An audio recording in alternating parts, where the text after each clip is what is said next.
জয় মা সরস্বতী। নমস্কার। আজকের এই প্রোগ্রামে সরস্বতী পুজো নিয়ে মূলত ৫টি বিষয় নিয়ে কথা বলবো। নাম্বার ১, ২০২৬ সালে সরস্বতী পূজার পূর্ণাঙ্গ সময়সূচি আপনাদেরকে প্রোভাইড করব। অর্থাৎ সরস্বতী পুজো যারা ঘরে করবেন ভাবছেন, যারা কোনো মন্দিরে গিয়ে করবেন বা যারা স্কুল কলেজে করবেন, তারা কখন এই পুজোটা সম্পন্ন করবেন, তার যে টাইম বিধি রয়েছে সেটা আপনাদেরকে জানাবো। এবং দ্বিতীয়ত কনসেপ্ট থাকবে আজকের প্রোগ্রামের, সরস্বতী পুজোর আগে শাস্ত্রমতে কুল খাওয়া নিষেধ কেন, এই বিষয়ে বৈজ্ঞানিক দৃষ্টিকোণ থেকে কি বলা হচ্ছে বা আমাদের শাস্ত্রীয় বিষয়ে কি রেফারেন্স রয়েছে সেটি আপনাদেরকে জানাবো। আরেকটি বিষয় নিয়ে আলোচনা করব। তৃতীয় বিষয়টি হচ্ছে সরস্বতী পুজোর দিন যে 5টি খাবার বা সবজি ভুল করেও মুখে তুলবেন না, খাবেন না, নতুবা মা সরস্বতী অত্যন্ত রাগান্বিত হন এবং সারা জীবন রোগে ভুগতে হয় এই 5টি খাবারের মধ্যে যদি আপনারা ভুল করেও একটি খাবারও গ্রহণ করেন সরস্বতী পুজোর দিন। তাহলে সেই 5টি সবজি বা খাবার কি বা কি ফল খেতে নেই এদিন, সেই বিষয়ে আপনাদেরকে জানাবো। যারা বিদ্যার্থী রয়েছেন তারা একটি বিশেষ ফুল যদি মা সরস্বতীকে এই দিন নিবেদন করতে পারেন, তাহলে মায়ের কৃপায় পড়াশোনা কিন্তু অত্যন্ত ভালো হয়, রেজাল্ট খুব ভালো হয়। এই ফুলটি কি সেটাও কিন্তু আজকের প্রোগ্রামের আলোচ্য একটি বিষয় থাকবে। নাম্বার 4, সরস্বতী পুজোর দিন যে 5টি জিনিস কিন্তু কখনোই নিজের রান্নাঘর থেকে, নিজের বাড়ি থেকে বার করে কাউকে দিতে নেই, নতুবা এতে মা লক্ষ্মী রুষ্ট হন, মা সরস্বতী রাগান্বিত হন। এই জিনিসগুলো কখনোই কিন্তু সরস্বতী পুজোর দিন মানে পঞ্চমী তিথি থাকা অবস্থায় কাউকে কিন্তু দান করতে নেই। 5 নাম্বার টপিকটি হবে সরস্বতী পুজোর দিন একটি বিশেষ মন্ত্র রয়েছে, সেটি যদি আপনারা 28 বার, কেবলমাত্র 28 বার জপ করতে পারেন, এর ফলে মা সরস্বতী প্রসন্ন হন এবং যারা বিদ্যার্থী বা শিক্ষার্থী রয়েছেন, যারা পড়াশোনার সঙ্গে কানেক্টেড রয়েছেন, কর্মের সঙ্গে যারা যুক্ত রয়েছেন, তাদের জীবনে কিন্তু অত্যন্ত একটা পজিটিভ ইম্প্যাক্ট পড়ে, শুভ প্রভাব পড়ে যদি এই মন্ত্রটি সরস্বতী পুজোর দিন মা সরস্বতীর সামনে মাত্র 28 বার জপ করতে পারেন। আচ্ছা, প্রথমেই জেনে নিন সরস্বতী পূজার পূর্ণাঙ্গ সময়সূচি, অর্থাৎ কোন সময় পুজো অর্চনা সম্পন্ন করবেন, সেই শুভ সময়টা কি সেটা আপনারা প্রথমে জেনে নিন। দেখুন, এবছর অর্থাৎ 2026 সালে সরস্বতী পুজো অনুষ্ঠিত হবে বাংলা তারিখ অনুযায়ী 9ই মাঘ 1432 এবং ইংরেজি তারিখ অনুযায়ী 23শে জানুয়ারি 2026 শুক্রবার অনুষ্ঠিত হবে শ্রী পঞ্চমী বা শ্রী শ্রী সরস্বতী পুজো। এবং সরস্বতী পুজোর আগের দিন অর্থাৎ বাংলা 8ই মাঘ 1432, ইংরেজি 22শে জানুয়ারি 2026 বৃহস্পতিবার অনুষ্ঠিত হবে শ্রী শ্রী গণেশ চতুর্থী বা শ্রী শ্রী গণেশ পুজো। দেখুন, এই দিন প্রথমে গণেশজির পুজো অর্চনা করার পর তারপরেই কিন্তু মা সরস্বতী পুজো অর্চনা করতে হয়। সুতরাং অবশ্যই যারা ঘরে ভাবছেন সরস্বতী ঠাকুর এনে পুজো অর্চনা করবেন, যারা স্কুলে পুষ্পাঞ্জলি দিবেন, শিক্ষার্থী বিদ্যার্থী উভয়কেই বলছি, আপনারা কিন্তু অবশ্যই প্রথমে গণেশজির পুজো অর্চনা করবেন অর্থাৎ 22শে জানুয়ারি, তারপরে কিন্তু সরস্বতী পুজোটা করবেন। দেখুন, 2026 সালে সরস্বতী পুজোর পঞ্চমী তিথি শুরু হচ্ছে বাংলা 8ই মাঘ 1432, ইংরাজি 22শে জানুয়ারি 2026 বৃহস্পতিবার রাত্রি 1:39 থেকে, এবং এই পঞ্চমী তিথি থাকছে মানে সমাপ্ত হচ্ছে বাংলায় 9ই মাঘ 1432, ইংরাজি 23শে জানুয়ারি 2026 শুক্রবার রাত্রি 12:29। সুতরাং বুঝতে পারছেন যে পঞ্চমী তিথি কখন লাগছে এবং কখন ছাড়ছে তার কিন্তু সময়সূচিটা প্রদান করলাম। সুতরাং 2026 সালে সরস্বতী পুজো করার সর্বশ্রেষ্ঠ শুভ মুহূর্ত হচ্ছে, অর্থাৎ যারা স্কুল কলেজে অফিসে বা নিজের ঘরে বা কোনো মন্দিরে মা সরস্বতীর পুজো অর্চনা করবেন, তো সেক্ষেত্রে পুজোর শুভ সময়টা থাকছে বাংলা 9ই মাঘ 1432, ইংরাজি 23শে জানুয়ারি 2026 শুক্রবার সকাল 7:14 থেকে শুরু করে দুপুর 12:32 পর্যন্ত। অর্থাৎ আপনারা 23 তারিখ সরস্বতী পুজো পালন করবেন 7:14 থেকে 12:32 মধ্যে পুজো কিন্তু সম্পন্ন করার চেষ্টা করবেন। তাহলে বুঝতে পারছেন যে কখন পঞ্চমী তিথি লাগছে, কখন ছাড়ছে, কখন পুজো করবেন, কি বৃত্তান্ত রয়েছে সবগুলোই কিন্তু আপনাদেরকে সরস্বতী পুজোর পুরো পূর্ণাঙ্গ সময়সূচি কিন্তু আপনাদেরকে প্রোভাইড করে দিলাম। যাই হোক, ছোট্ট একটা অনুরোধ করে রাখবো, যারা হস্তবিচার, যারা প্রিমিয়াম কুষ্টি পেতে চাইছেন, যারা বাস্তুবিচার করাতে চাইছেন, তারা কিন্তু অনলাইনে যোগাযোগ করবেন। অবশ্যই অনলাইনে বুকিং করে হোয়াটসঅ্যাপ নাম্বার ভিডিওর মধ্যে দেওয়া রয়েছে। এছাড়াও আজকের এই প্রোগ্রামটি ভালো লাগলে কমেন্টে একটি বার হলেও জয় মা সরস্বতী লিখে জানাবেন, এতে আমরা অত্যন্ত অনুপ্রাণিত হব। ভিডিওটি ভালো লাগলে লাইক কমেন্ট শেয়ার করতে ভুলবেন না, চ্যানেলটি সাবস্ক্রাইব করে রাখবেন। আসুন এরপর ভিডিওটির আমি দ্বিতীয় প্রসঙ্গে চলে আসছি এবং সেই প্রসঙ্গে আলোচনা করব সরস্বতী পুজোর দিন যে 5টি খাবার ভুল করেও মুখে তুলবেন না বা খেতে নেই, নতুবা কিন্তু সারা জীবন রোগে ভুগতে হয়। শুধু তাই নয়, অর্থনৈতিক সমস্যাও জীবনে নেমে আসে এবং মাতা সরস্বতীও কিন্তু রুষ্ট হয়। সেই বিষয়টা এরপর জানার চেষ্টা করি। দেখুন, এই আধুনিক যুগে যারা ইয়াং জেনারেশন রয়েছে তারা এত কিছু কিন্তু মানতে চায় না, আর এই কারণে জীবনে বিভিন্ন সমস্যাগুলো কিন্তু নেমে আসে।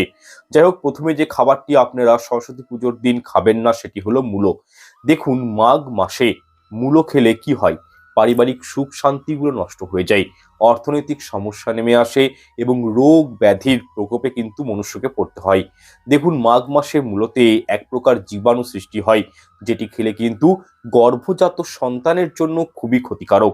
বিশেষ করে যারা প্রেগনেন্ট মহিলা রয়েছেন তারা কিন্তু এই মাঘ মাসে ভুল করেও মূলো কিন্তু খাবেন না বা মূলোর শাক এগুলো কিন্তু খাবেন না।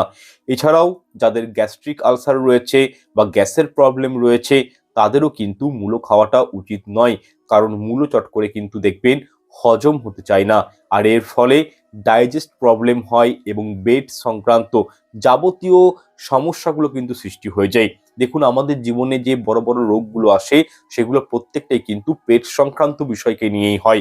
সুতরাং এই পেট সংক্রান্ত ব্যাপারগুলো যে খাবার খেলে বেশি পরিমাণে সৃষ্টি হয় সেই খাবারটা কিন্তু মাঘ মাসে অ্যাভয়েড করার চেষ্টা করবেন। সুতরাং এই নিচের পরিবারের জন্য নিজের কথা ভেবে আপনাদেরকে আমি একটাই সাজেস্ট করব যে আপনারা এই মাঘ মাসে কিন্তু মূলো দিয়ে কোনো খাবার বা মূলোর শাক বা মূলো এইগুলো কিন্তু গ্রহণ করতে যাবেন না। আচ্ছা, এরপর দ্বিতীয়ত যে সবজিটির কথা বলবো সেটি হলো, আপনারা কিন্তু অনেকেই জানেন যে লাউ কিন্তু মাঘ মাসে খেতে নেই।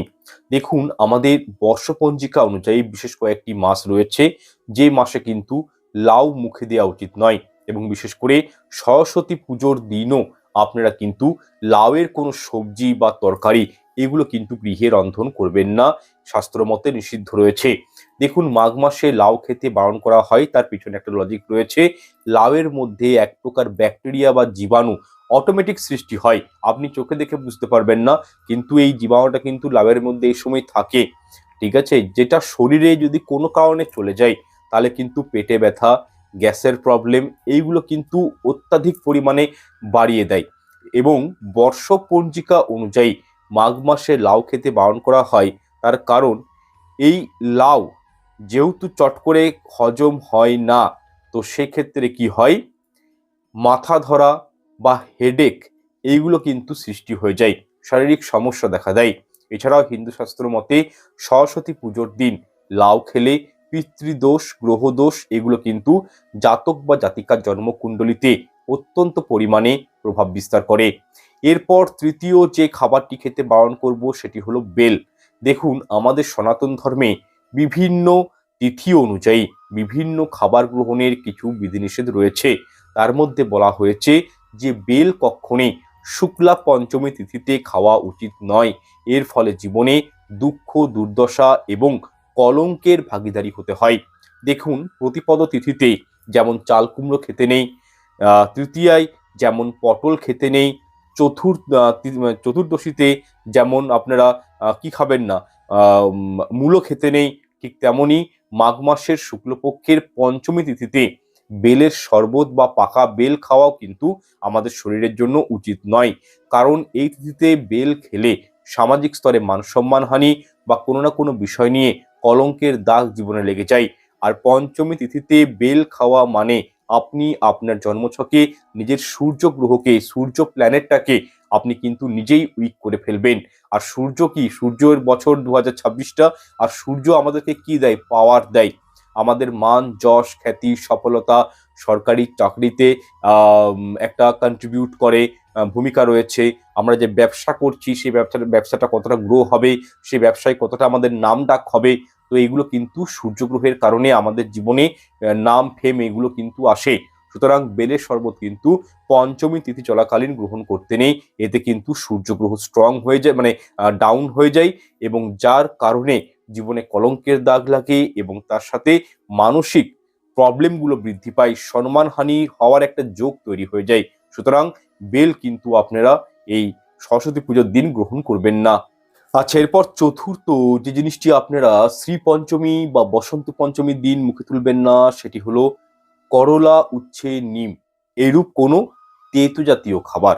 দেখুন, শাস্ত্র মতে বলা হয়েছে মানুষের জিভে সরস্বতী বিরাজ করেন। সারাদিনে একটা সময় রয়েছে যে সময় কিন্তু মা সরস্বতী স্বয়ং আমাদের জিভে বিরাজ করেন।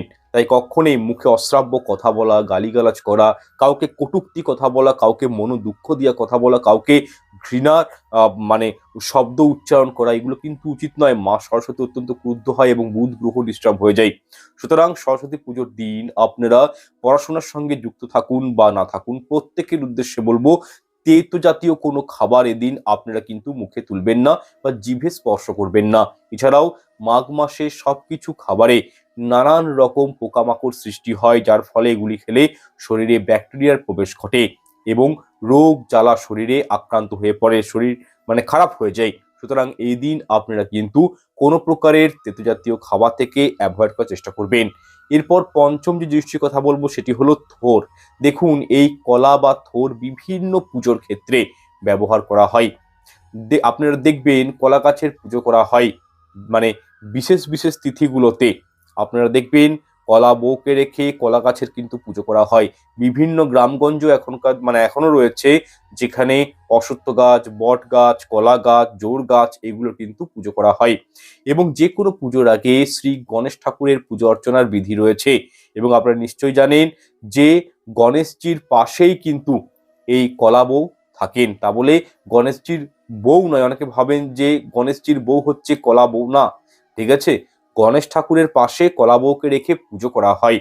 সেহেতু কলা গাছের কাণ্ডটি খাদ্য হিসাবে গ্রহণ করা কিন্তু একেবারেই উচিত নয়। এছাড়াও কলা গাছের থোর শ্রী পঞ্চমীর দিন খেতে বারণ করা হয়েছে। যাদের ধরুন জন্মকুণ্ডলিতে কোনো গ্রহদোষ রয়েছে তারা কিন্তু এই বিষয়টি মাথায় রাখবেন যে আপনারা কিন্তু কলার থোর খাবেন না। এতে কি হয়, নতুন করে গ্রহদোষ মানে জন্মকুণ্ডলিতে তৈরি হয়ে যায়। যাই হোক, সরস্বতী পুজোর দিন আপনারা কোনোভাবেই ঘরে আমিষ রন্ধন করবেন না, নিরামিষ আহার গ্রহণ করার চেষ্টা করবেন। কোনো প্রকারের অ্যালকোহল, মদ্যপান, নেশা যেমন বিড়ি, সিগারেট, পান, গুটকা এগুলো কিন্তু এই ভালো ভালো দিনগুলোতে গ্রহণ করতে নেই।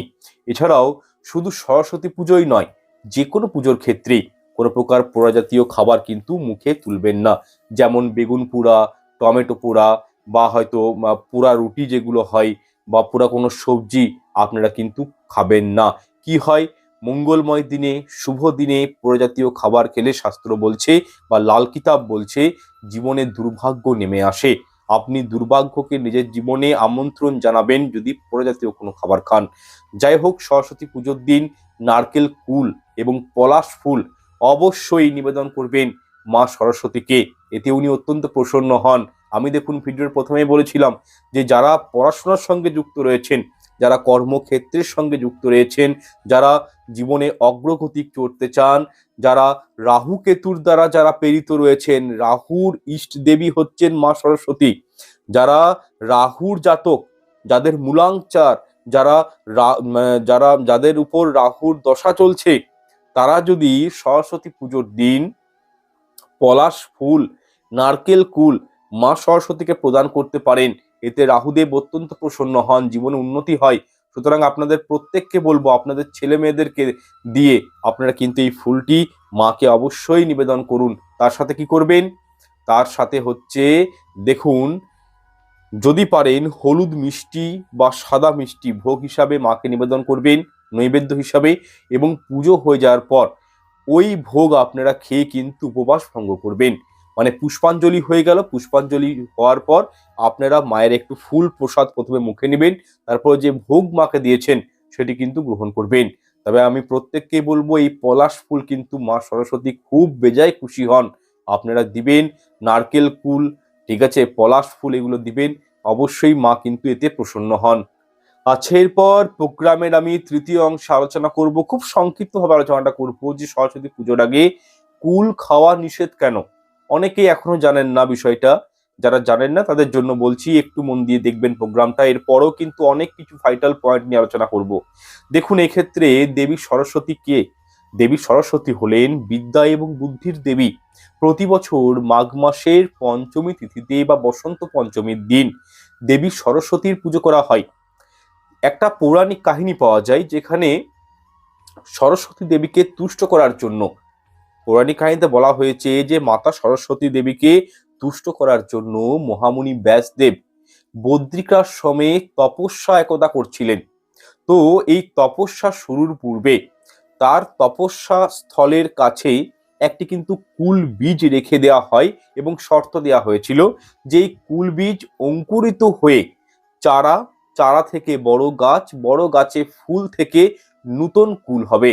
যেদিন সেই কুল পেকে ব্যাসদেবের মাথায় পতিত হবে সেই দিনই কিন্তু উনার তপস্যাটাও পূর্ণ হবে বা সরস্বতী দেবী আপনার উপর তুষ্ট হবে, এরকম একটা শর্ত দেওয়া হয়েছিল ব্যাসদেবকে। ব্যাসদেবও সেই শর্ত মেনে নিয়ে ওই বদ্রিকাশ্রম জায়গাটাতেই তপস্যা শুরু করে দেন। আস্তে আস্তে বেশ কয়েকটা বছর কেটে যায়।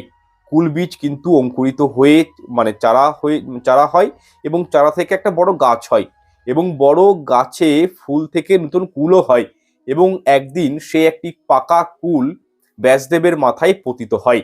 ধ্যানরত অবস্থায় ব্যাসদেব বসছিলেন ওই গাছের তলায়, উনার মাথায় পতিত হয়। তখন ব্যাসদেব কিন্তু বুঝতে পারেন যে সরস্বতী দেবী উনার তপস্যায় সন্তুষ্ট হয়েছেন।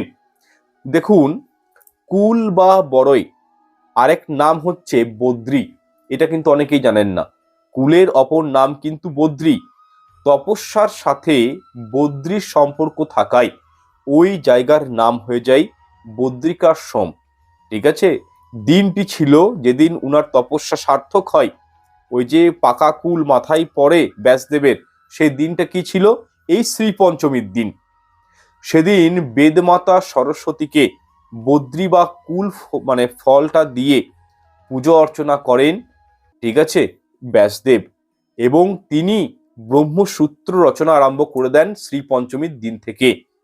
শ্রী পঞ্চমীর দিন সরস্বতী দেবী তুষ্ট হয়েছিলেন, তাই সেই দিনের আগে আমরা কিন্তু দেখবেন কুল ভক্ষণ করি না, বা শাস্ত্রে বলা হয়েছে মাতা সরস্বতীকে প্রথমে কুল নিবেদন করতে হয়, তারপরেই কিন্তু আমাদের কুল খাওয়াটা উচিত।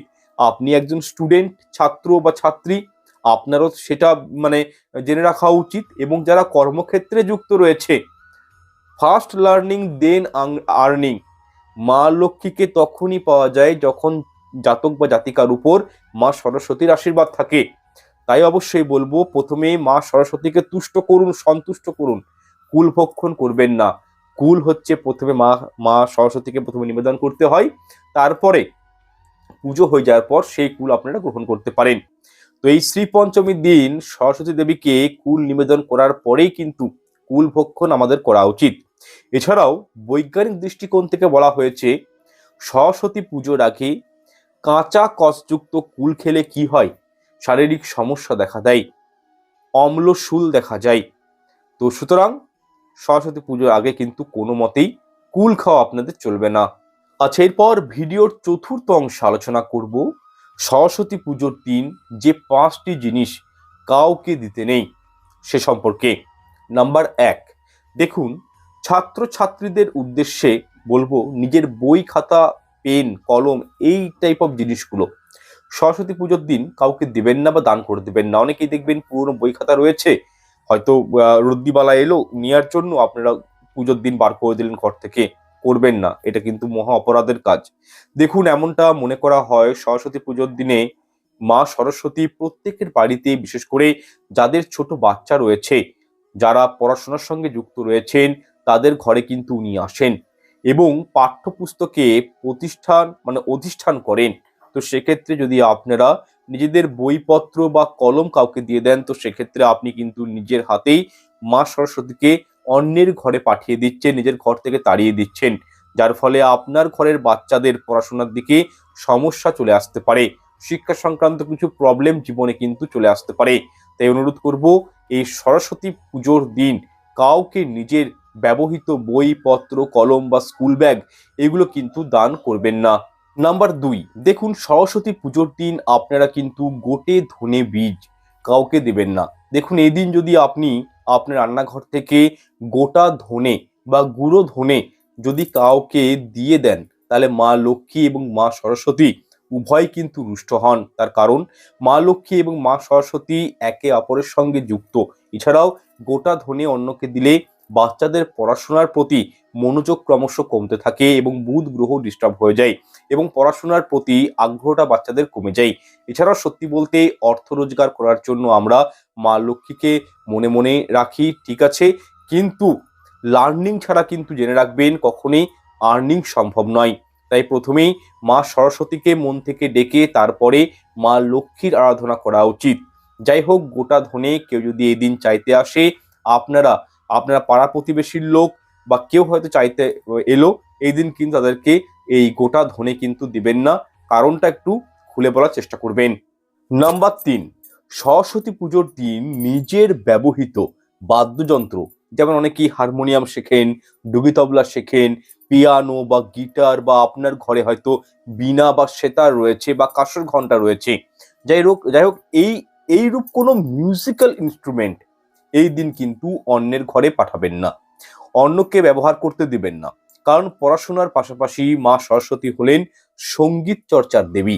সেহেতু এই দিন কিন্তু যে কোনো ইনস্ট্রুমেন্ট যেগুলো মিউজিকের সঙ্গে যুক্ত, সেই মিউজিক্যাল ইনস্ট্রুমেন্টের মধ্যে অধিষ্ঠান করেন স্বয়ং মা সরস্বতী। সেহেতু আপনারা কিন্তু এই মিউজিক্যাল টাইপ এই জিনিসগুলো কাউকে দিবেন না, এতে মা সরস্বতী রুষ্ট হয়। এই দিন আপনাদের ঘর ধরুন দীর্ঘদিন পরে রয়েছে কোনো হয়তো হারমোনিয়াম পুরনো, হয়তো বিক্রি করে দিচ্ছেন, কিন্তু সরস্বতী পুজোর দিন মা সরস্বতীর সঙ্গে যুক্ত কোনো জিনিস কিন্তু বিক্রিও করতে নেই। দেখুন যদি আপনারা এমনটা করেন তাহলে কি হয়, আপনার বাড়ির সুখ শান্তিগুলো কিন্তু নষ্ট হয়ে যেতে পারে। আপনার সন্তান সন্ততি বা যারা পড়াশোনার সঙ্গে যুক্ত রয়েছেন তাদের কিন্তু শিক্ষার প্রতি ইচ্ছাটা কমে যেতে পারে। তাই বিষয়টা একটু মাথায় রাখবেন।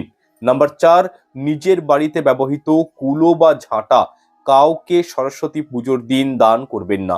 দেখুন মা সরস্বতী, মা লক্ষ্মী, আমি আগেই বললাম এরা কিন্তু একটাই, একে অপরের সঙ্গে সংযুক্ত। এই দিন মা লক্ষ্মীর কোনো প্রিয় জিনিস যদি আপনারা কাউকে দান করে দেন, এতেও কিন্তু মা সরস্বতী অত্যন্ত রুষ্ট হন। আর দেখুন এই ঝাঁটা বা ঝাড়ু মা লক্ষ্মীর প্রতীক, উনার প্রিয় জিনিস। তাই নিজের ঘরের লক্ষ্মীকে, মা সরস্বতীকে অন্যের হাতে তুলে না দেওয়াই ভালো। কুলো বা ঝাঁটা বা ঝাড়ু কখনোই কিন্তু সরস্বতী পুজোর দিন কাউকে দান করতে নেই, কাউকে ব্যবহার করতে দিতে নেই। এর ফলে কিন্তু অশান্তি বলুন, সামাজিক স্তরে মানসম্মান হানি বলুন, বা একটা নেগেটিভ ইম্প্যাক্ট আপনাদের জীবনে পড়তে পারে অ্যাজ এ ফিনান্সিয়াল দিক দিয়ে।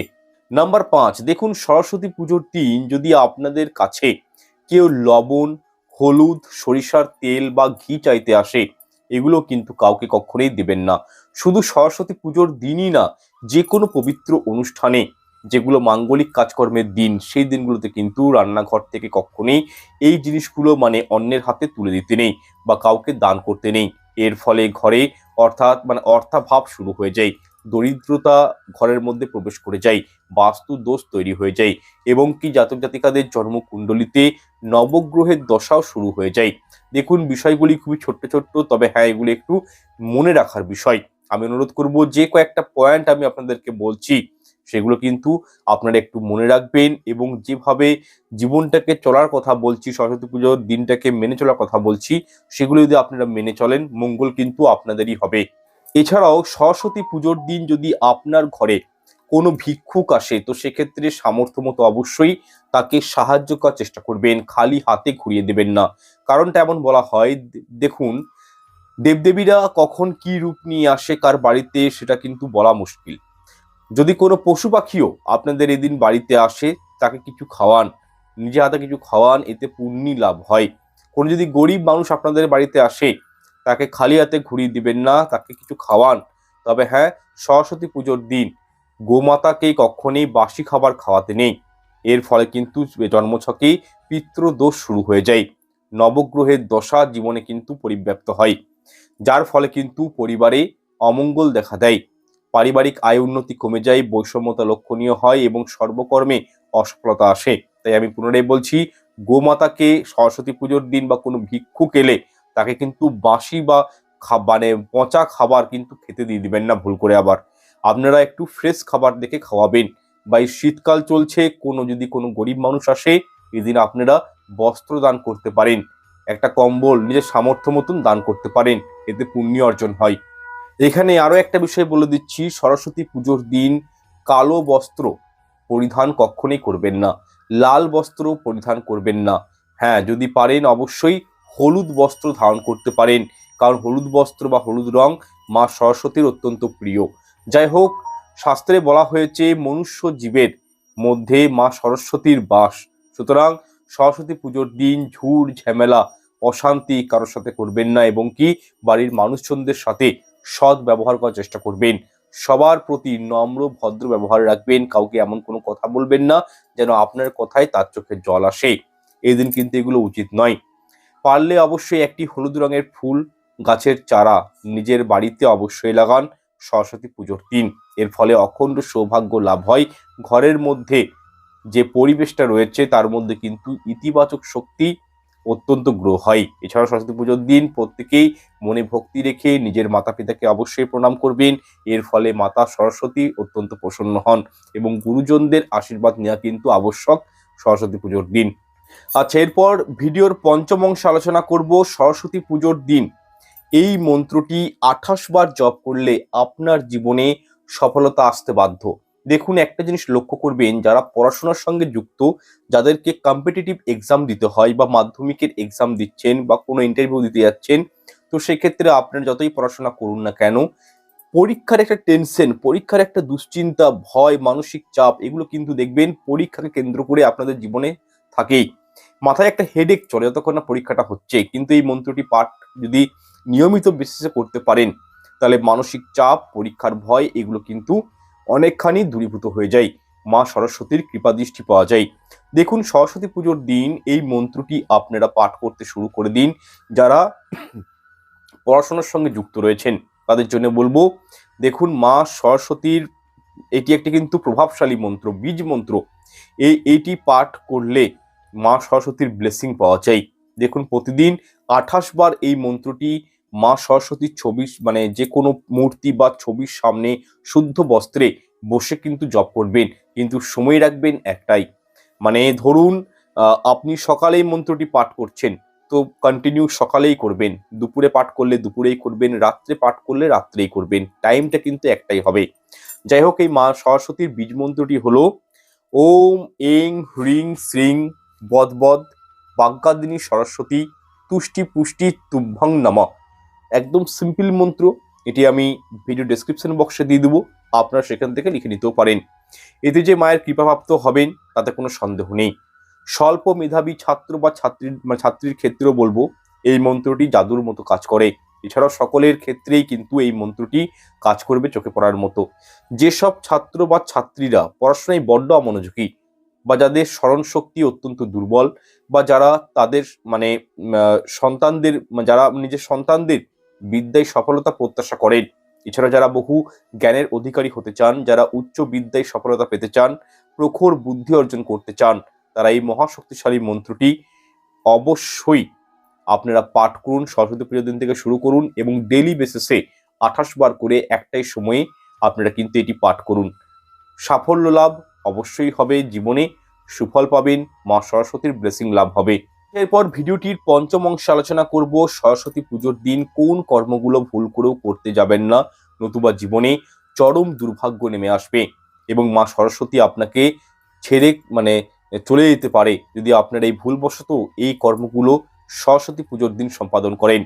দেখুন, একটা বিষয় জেনে রাখুন, মা সরস্বতীকে বলা হয় জ্ঞানের দেবী। উনি আমাদের সর্বদা প্রজ্ঞা প্রদান করে থাকেন, আর এই কারণেই মা সরস্বতীর আরাধনার জন্য উৎসর্গকৃত বসন্ত পঞ্চমীর উৎসব হিসাবে আমরা প্রত্যেকেই সরস্বতীর পুজো বা বসন্ত পঞ্চমী পালন করে থাকি। দেখুন, আপনারা সরস্বতী পুজোর আগের দিন এবং সরস্বতী পুজোর দিন আমিষ জাতীয় খাবার খাবেন না, অবশ্যই এই দুদিন নিরামিষ আহার গ্রহণ করবেন। মায়ের অত্যন্ত পছন্দের ফল হলো মটরশুঁটি, শাঁকালু, এগুলো কিন্তু অবশ্যই মাকে সরস্বতী পুজোর দিন নিবেদন করবেন। তথা মা হলুদ রঙটি পছন্দ করেন, তাই মাকে হলুদ ফুল দিবেন। পলাশ ফুল উনি পছন্দ করেন, মাকে অবশ্যই এই দিন পলাশ ফুল এবং কুল ফুল দিবেন। দেখুন, আমরা অনেকেই এখন সরস্বতী পুজোর দিন দেখবেন ওই মোমবাতি জ্বালানোর একটা ব্যাপার চলে এসছে। হ্যাঁ, তো এক্ষেত্রে আমি মোমবাতি জ্বালাতে বলবো না আপনাদেরকে।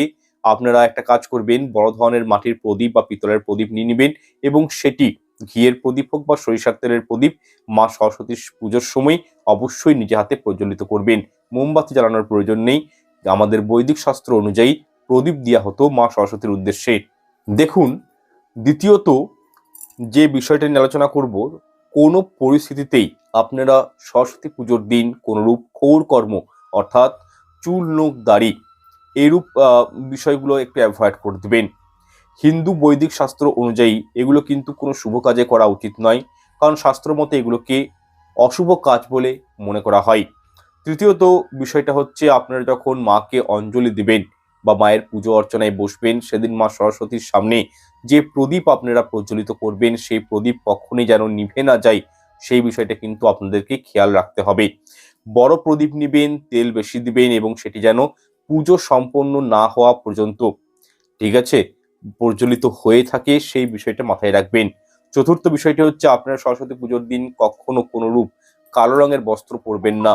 দেখুন, দেবী সরস্বতী হলুদ এবং সাদা রঙকে অত্যন্ত পছন্দ করেন, তাই আপনারা হলুদ রঙের বস্ত্র বা সাদা রঙের বস্ত্র সরস্বতী পুজোর দিন ধারণ করতে পারেন, কিন্তু ব্ল্যাক বা নীল রঙের কোনো মানে বস্ত্র এগুলো কিন্তু সরস্বতী পুজোর দিন ধারণ করতে নেই। এরপর পঞ্চম যে বিষয়টি আপনাদেরকে নিষেধ করব, সেটি হচ্ছে, আপনারা সরস্বতী পুজোর দিন ভুল করেও গাছ কাটবেন না বা প্রাকৃতিক কোনোভাবে প্রকৃতিকে কষ্ট প্রদান করবেন না। দেখুন, বসন্ত উৎসবের দিন স্বয়ং প্রকৃতি অত্যন্ত আনন্দে মেতে উঠে। শাস্ত্রমতে প্রকৃতিকে আঘাত করা এটিকে মহাপাপ বলে চিহ্নিত করা হয়। তাই আপনারা সরস্বতী পুজোতে পারলে অতি অবশ্যই নিজের গৃহে যে কোনো শুভ একটি গাছ লাগাতে পারেন, কিন্তু এই দিন আপনারা কোনো প্রকার উদ্ভিদকে আঘাত করবেন না।